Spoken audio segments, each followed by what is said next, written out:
皆様こんにちは。ピアニストの吉弘千鶴子と申します。大阪に住んでいます。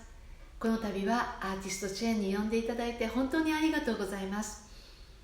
この2020年ですけども、誰もが予期しない年となっています。私もそうです。丸々3ヶ月間活動ができませんでした。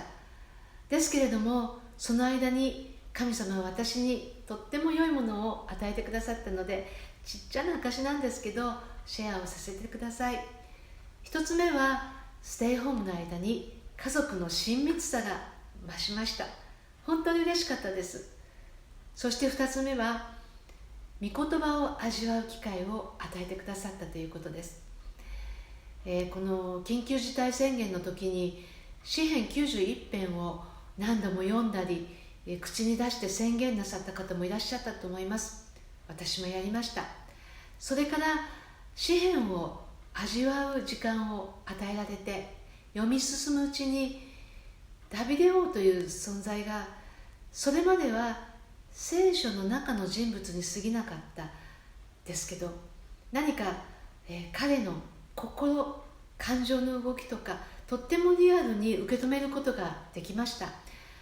すごい状況の中でも絶対に主に立ち返る、その信仰の強さの、少しでも何か私が受け取ったように思います。勇気をもらいました。そのことを通して私がもう絶対信じると思ったことがあります。それはやはりどんな状況の中でも主を慕い求め続けていれば、私たちが体験したその悪かったものの大きさをはるかに超えた素晴らしいものを主は与えてくださるお方だということです。さあ、それで、今日私が皆様に聞いていただくのは賛美歌のこの世の波風騒ぎです。何かちょっと、内容的にも今の状況に呼応しているかもしれません。